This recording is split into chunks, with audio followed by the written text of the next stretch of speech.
So here I am at the Griffin Museum of Science and Industry. I grew up just knowing it as a Museum of Science and Industry, but this is the 007 Science Inventing the World of James Bond.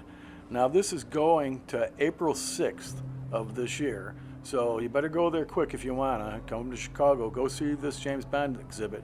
It's well worth going to. Even the banner, it's beautifully done.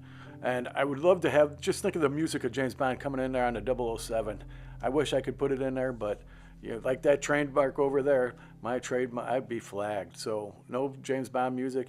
And James Bond music is playing throughout this thing over here, almost every part of it. So I can't have any sound of the place at all. And I can't tell you all the objects that are here at the show. Now the cars, I try to give you a good description on the cars and stuff like that, as good as I could get it. The cars are from usually the Eon Production Company. They have a lot of James Bond stuff, and the Ian Fleming Foundation.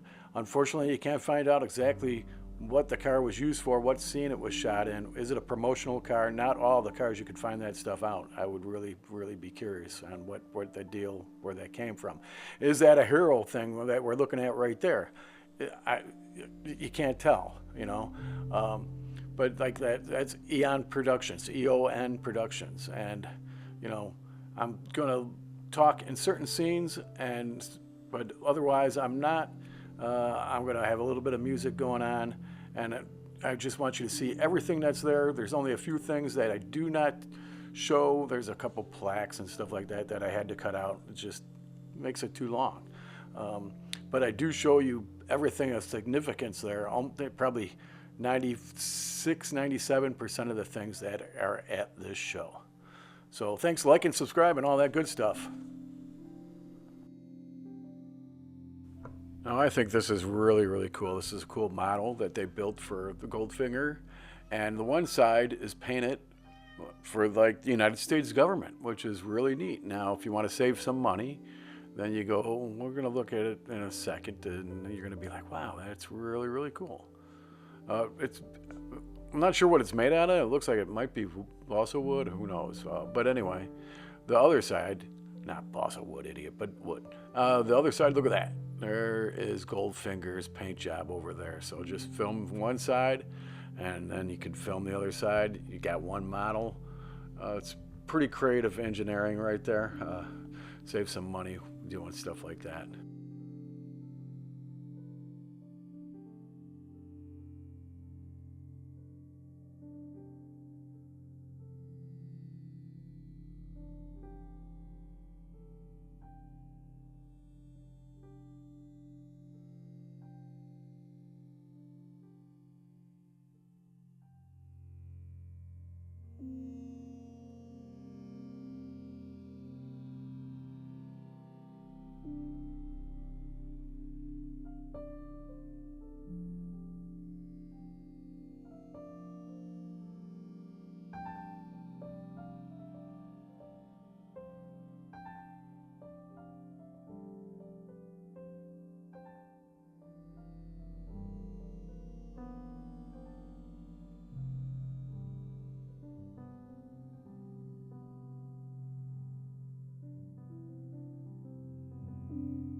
And this is the wetbike. It's an Arctic Cat made by Spirit Marine. Now these were built in 1978 to 1992. They're no longer making them, but I think this is probably the first time that you ever really saw these. It was in The Spy Who Loved Me, but when this hit the movie screens, this was something new. Now it's nothing compared to what's out there nowadays. And it was actually a prototype, and it was water cooled, 50 horsepower, 720cc Suzuki engine. You could go a whopping 30 miles per hour in this thing back in the day. But yeah, this was a prototype, so it is it's very unusual.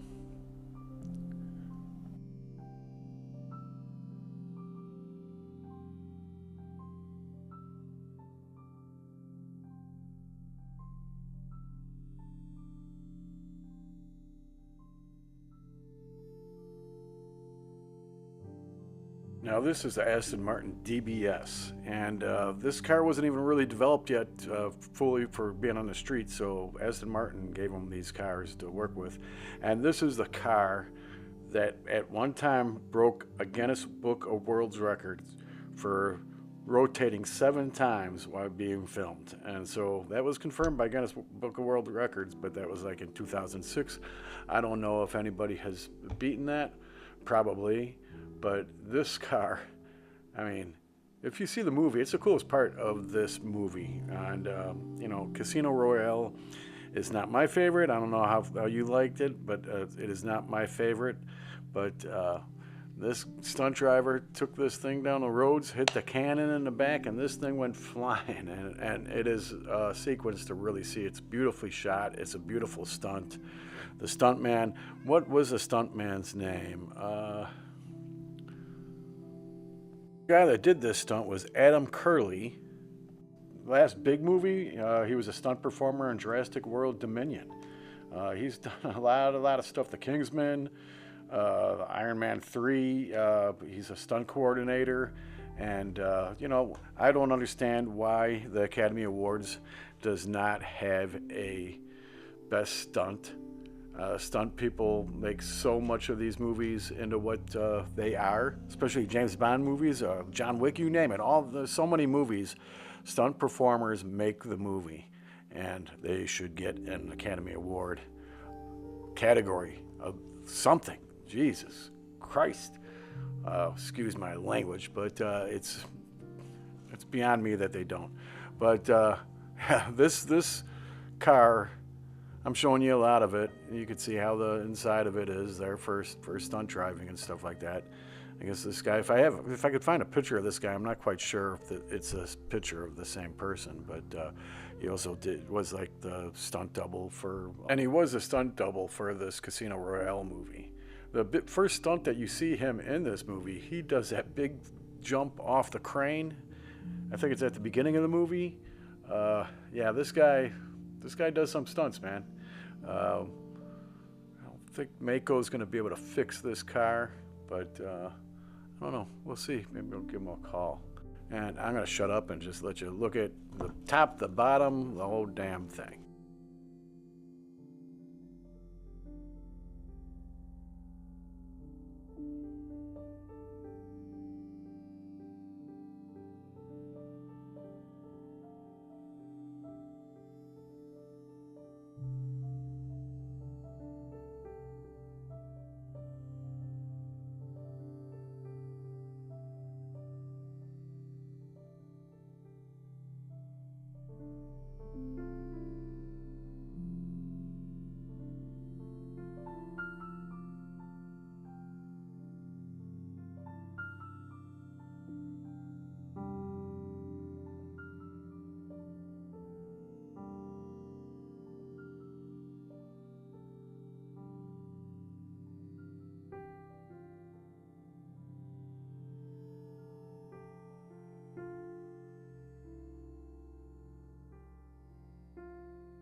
Now this is the man with the golden gun, and I don't know if was a screen used one or what, or you know, I don't know the deal with it. They didn't say anything in the museum. I know one of them was stolen in 2008. Now there may have been 3 guns for the film that that were built. One was called the gimmick gun. You could take it apart and stuff like that. Then there was a stunt gun. I guess that's where you could handle it and, and throw it around, drops, all that kind of stuff. And the other one shot a blank, or made smoke, or did fire, whatever it did it. So if you know where the other Bond golden guns may be, leave something in the description. I don't know where this gun really came from. But anyway, I like the movie. It's a pretty fun movie. Did you like the movie? I don't know. Tell me. So this is the Aston Martin V8 featured in the film The Living Daylights. And one of these sold for $1.4 million. It's not this car, because this is just basically a shell and stuff like that. I think most of it's fiberglass. I'm not really sure. I'll look that up. But it's a 1973 Volante. And it came with rockets and the skis and all that kind of stuff. There was 4 of these cars built for the film. And this car here, I'm not sure where it's from. I'm going to try to find out. But some of them were with the production company, Eon Productions, and then Peter Nelson Collection. And, I'm really curious on where this car came from.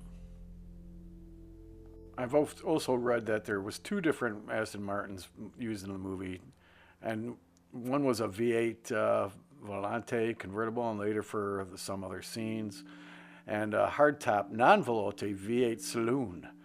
They made it to look like one, so this probably is that car. Now, this movie represented the first time that an Aston Martin was in a James Bond movie for years and years. So that's kind of a big thing with the Bond series. And if you look at the tires are studded. Now, I believe this car is, and when we look in the interior of the car, it looks like a fiberglass shell. They probably had a little motor in here, probably putted around and stuff like that. Because the other cars, they're owned by private collectors, the road cars, because you can't take this car on the road. There's no way. But the road cars are worth a lot of money. I know that they tried to sell a few in recent years or something like that, and that didn't reach what they wanted. Maybe they did after the auction. I don't know. That kind of thing happens. Because apparently Jerry Seinfeld had that Porsche from Le Mans, and he put that at Mecum, and it got to like $25 million. It didn't sell at the auction, but he sold it later. He talked to somebody. I guess, people didn't want to bid on the car when it was there. They wanted to be more private, I guess. But somebody owns that car. Somebody bought it for at least $25 million from Jerry Seinfeld, that beautiful Porsche. I think it's a 916 or something like that. I'm not a big Porsche. I don't know Porsches very well. But anyway, you look at this car, I mean, there's nothing there. It's just a shell. Had probably a little motor in it and probably scooted along. It's got that fake rocket thing in the back. I wish I knew more of the history of this car. I don't know how many of these cars they built for doing this type of stuff. But the other cars that they did use for the beauty shots and stuff like that, I mean, they're beautiful cars. Like I said, some are convertibles, and so they did some other things to modify it. And yeah, I wish more of these type of things were in museums that everybody could see, especially the real James Bond cars. Look, they just I had those type of stickers when I was a kid, and they just put them on there to make it look like, bullet holes. But yeah, I wonder if it did any pyrotechnics with this car. Maybe it did, maybe it didn't. It's been a long time since I've seen the movie, but there it is. It's pretty cool anyway. Now, here is the part where there's a whole bunch of interactive screens at the show. I'm speeding these up, but you could perform stunts on these. It's kind of neat. You can play around with it. There's a lot of drawings, prints, and stuff like that around the museum. And these interactive things, I can't show you the whole thing, so, this video would be a million years long. But they're kind of fun to play with. Like I said, a lot of signs. I can't show all the signs. Here's a bunch of little gadgets and stuff like that, cameras. And I'm going to shut up again and just let you look at this stuff. There's too much stuff here to try to find out exactly where it came from.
Now, this is the Q-boat from the movie The World Is Not Enough, and it was custom built for the production, and it had a 295 horsepower V8 engine, and it was built by, or rather I should say designed by Peter Lamont. And so there was 15 of these built, at least one of these things says that, and they were, there was ones that were like just shells, just like everything else in these movies. But like I said, it had a 5.7 liter V8 engine, and they were built by Riddle Marine of Idaho. And so all this stuff was built in Idaho and sent to Britain to film this movie along the river. Now, as for how many of these are still left, I have read that 9 of these are still in existence. So where this boat came from to get to this museum at the Griffin Museum is, I really couldn't tell you. But it's a really neat looking thing, and this thing is a real deal. This appears to be a screen used hero piece. Is it the one that did everything? Of course not, because the boats did 14 of them. They did all different things, I guess, but the gadgets all are inside it and stuff like that, and it's really cool. I mean, this was on screen doing something. Maybe he was just driving around it or something like that, but it's really, really a cool piece.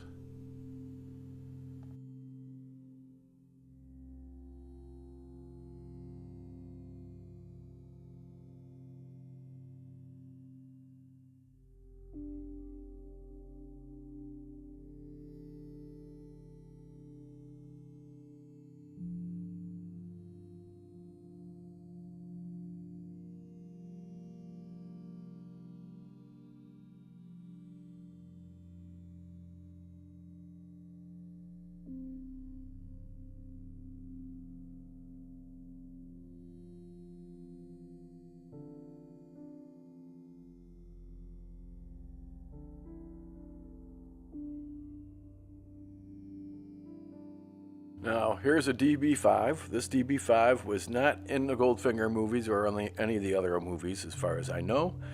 This is from the movie which was called GoldenEye. If you've seen GoldenEye, this was used in GoldenEye.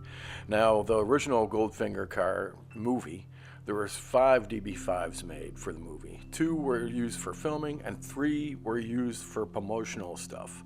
So a couple of the promotional ones sold for a lot of money. The one sold in 2010 for $4.6 million, and another one was sold for $6.4 million in like 2020, something like that. So there's been an interesting history. Some of them were disappeared. One was stolen and never seen again.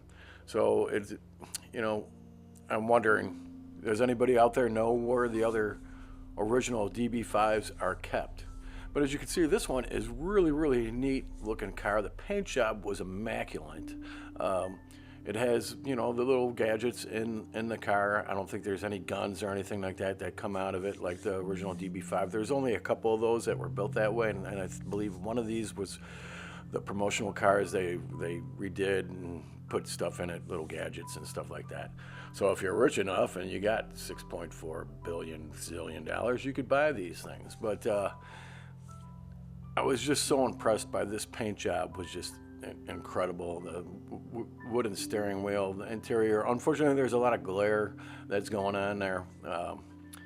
You know, I guess they don't want to open up the windows. It would have been nice to be able to get my camera in there and look at inside there to see what it really looks like inside there. But the spoked wheels look fantastic. It's really an impressive thing. I don't remember much from this James Bond movie, GoldenEye, but there's a beautiful emblem on the car. There's a little information if you want to read it. And then there's like these drawings. I'm assuming that they're prints. They're not the real deal of the drawings for this car. You could pause and read that, I guess. But they did a lot of work to do these things. I mean, you couldn't ask for a better promotional thing for Aston Martin. And I love Aston Martin cars, and they're beautiful looking cars. The Formula One cars, I wish them luck in the Formula One season. But, you know, here's little boards that say all the stuff that these cars do and stuff like that. And I wonder what happened to the ones that were in the last few movies. I wonder where they're at. I don't even know how they get these cars exactly for this museum thing. It's quite impressive to see one of these cars up close and in person. And like I said, it's just, this car is, it's immaculate. I mean, it is, there's not one piece of rust. There's no rust on this car. I don't know when it was restored. I'm sure this is not the original paint job from way back when this was built. There's no way it can be. And I imagine if this car went up for auction, being that it was in a GoldenEye movie, that it probably would sell for a lot of money.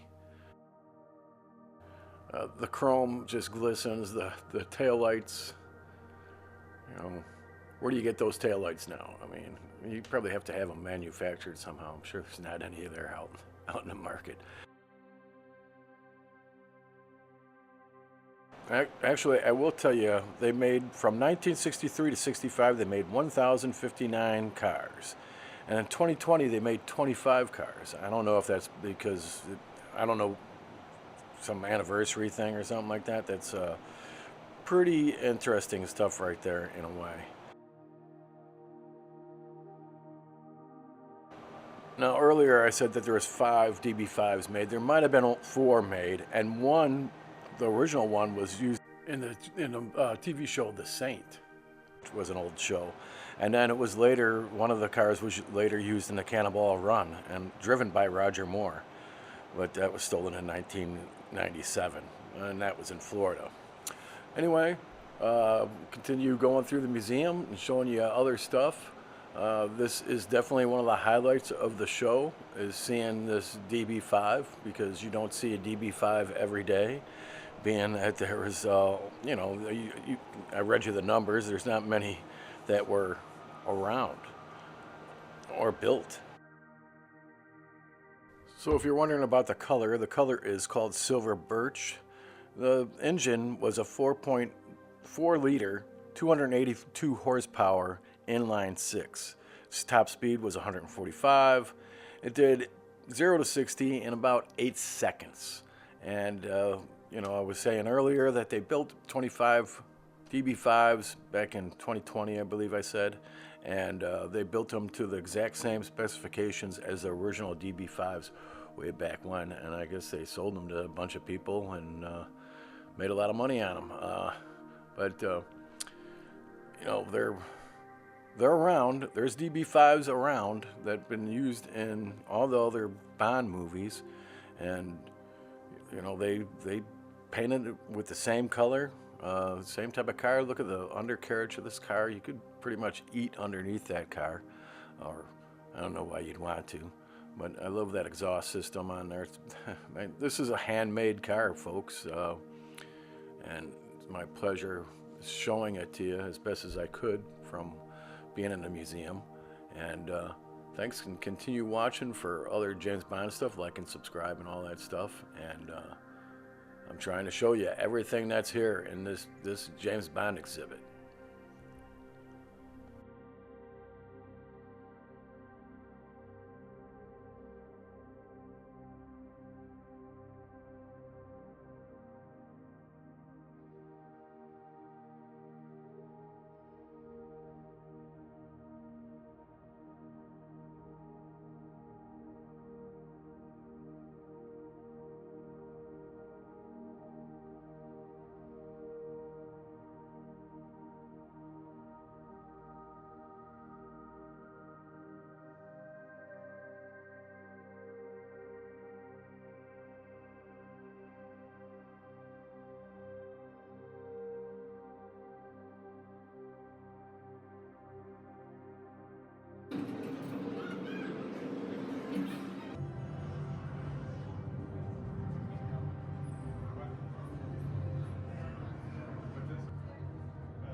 Oh, this is the Lotus Esprit. Well, at least the body shell of a Lotus Esprit.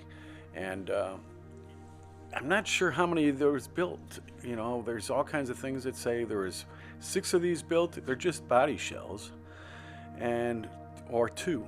I think there might be 2. I don't know. One of them is in Florida at some museum in Florida, and this one here, I'm not quite sure where it's from. I know that one of these body shells was in a storage container for like 10 years, and somebody bought it for $100, and then I guess that went to auction. Or it's not really clear. I've read stuff to where it says Elon Musk put it in a storage locker, and then it just kind of forgotten about. I don't know. It's hard to say. I wish the museum would put like pictures of the inside, because this, like I said, this is just a shell. A couple divers were in this thing. They floated it around. That's why you see bubbles and stuff like that, and that's why all those grills are on the windows so that you can't see the divers in it. But it'd be really neat to see the inside of that, what it really looks like, how these guys kind of drove it around and stuff like that. You could read that stuff. This is Wet Nelly. So this one probably was the one that was in a storage container and purchased for $100. I forget how much Elon Musk did buy one. It went for, I forgot how many hundreds of thousands of dollars. Now, look it up and I'll put it on here because I just can't remember. But it's really neat to see. The thing looks like it was probably restored beyond if it was in a storage locker. It had to be in some rough shape of some sort. But that's all it is. You can't really kind of call, do you call it a car? Do you not call it a car? Did you like The Spy That Loved Me? It's got some interesting moments in it. And, you know, let me know in the comments. Now, if this is Musk's car, then he paid $997,000 for this car at RM Auctions. That's what it was. And that was in 2013.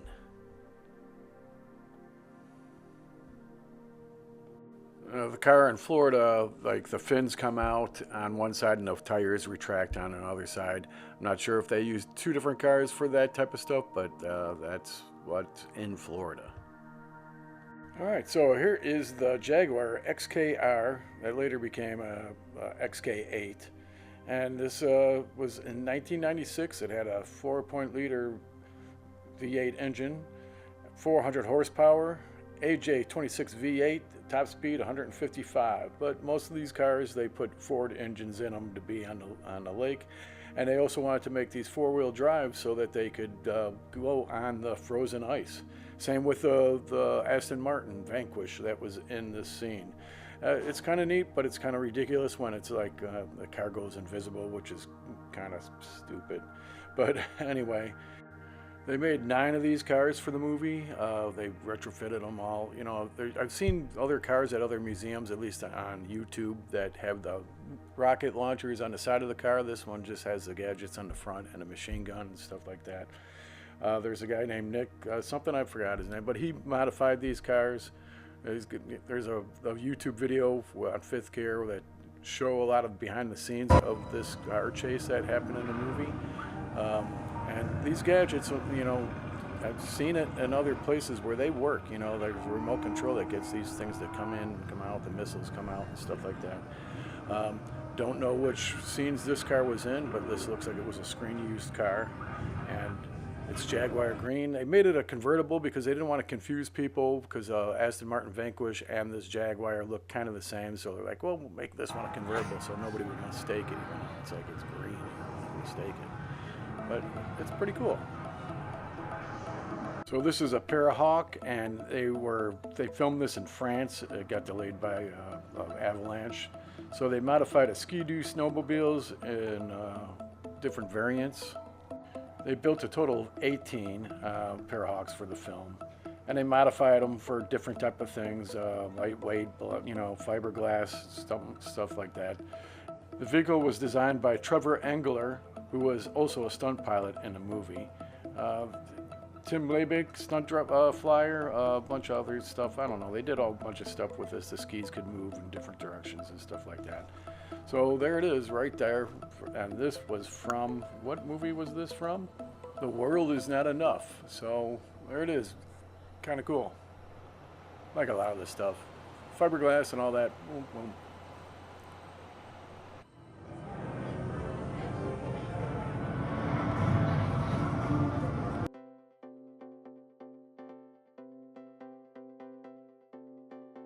Is the motorcycle from the GoldenEye movie, and it is a Canjivia W16600 motorcycle, and it was introduced in 1991.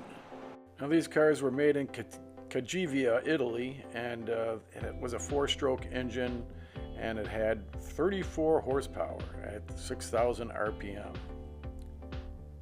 So this is a BMW R1200C. Now this bike was built for Tomorrow Never Dies, for a promotional thing. I mean, it's a great thing to have for that, and that's how it was introduced to the world. It was built from 1997 to 2004.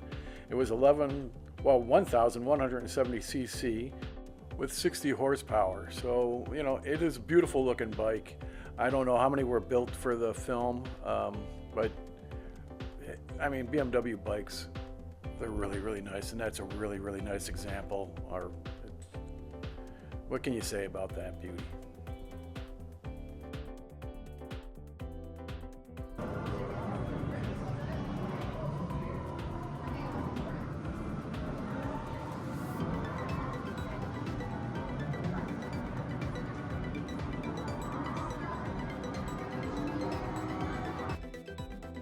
So this is the Aston Martin DB10. The original drawings were done by Sam Holgate, led by Merrick Reitman, the chief officer for Aston Martin. 10 cars were built for the film, 2 for promotional purposes, powered by a 4.6-liter AM14 V8, top speed about 195, 0 to 60 in about 4 seconds. Now, I don't know how many of these cars were destroyed in the film. There was quite a few that were destroyed doing stuff in the film. One of the cars sold at an auction and it was signed by Daniel Craig, sold at Christie's for an amount of $3.5 million. Now, this was in 2016. You know, there's these things on the hood. There's these little, I don't know what they are. They're little holes on the hood. I couldn't find any information about it. If anybody knows what what that's all about, was it just for looks? Probably was just for looks. I don't remember it doing any gadgets of any sort. But it's another example of a car specifically built for James Bond, and it's just 10 of them built. It's a piece of art, handmade stuff. It's beautiful, beautiful car.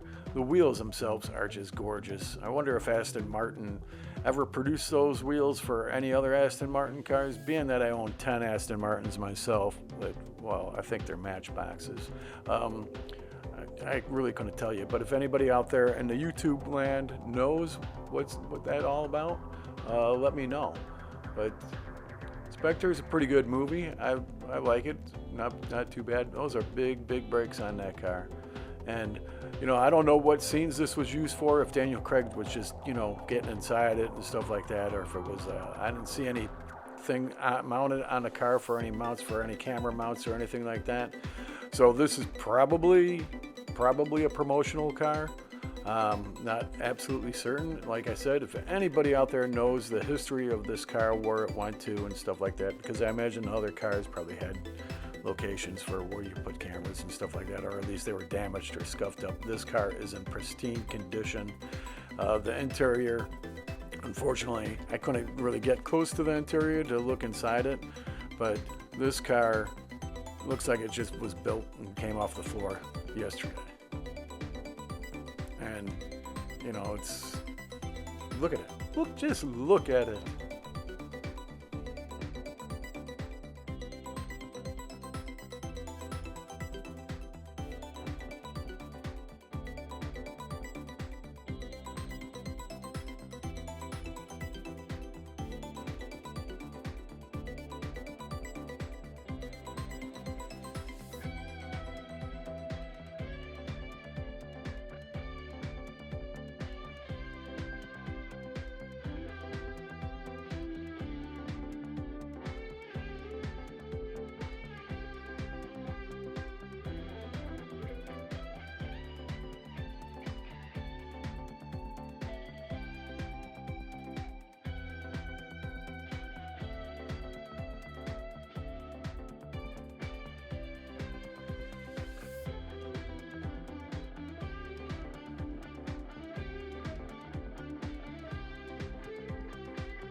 So here we are in the gift shop, and that is really cool. Now, I was talking to somebody who went to this thing, and he said that he bought a golden gun replica. He told me how much it was. It was a lot of money he paid for it, like $500 or something like that. I did not see that in the gift shop. And the gift shop, the poor girl that's working behind the counter, it's the same loop of the James Bond song that she probably hears 8 hours a day, and she's been hearing this go on for months now. So that's got to be. She probably doesn't want to ever see a James Bond movie ever, or at least not with any sound going and stuff like that. But yeah, there's a lot of cool stuff over here. I'm showing you everything from a gift shop that was there that day, and I hope you like this video. I did another James Bond video on drinks a long time ago. It's a very early on video that I did on drinks of James Bond. The sound is not very good. Like I said, it's a very early one. Maybe check that out. I'll leave a link in the description. I really appreciate you watching, and I hope that you like and subscribe, and I hope that you have a great day or great night. Thank you very much. Really, really appreciate it.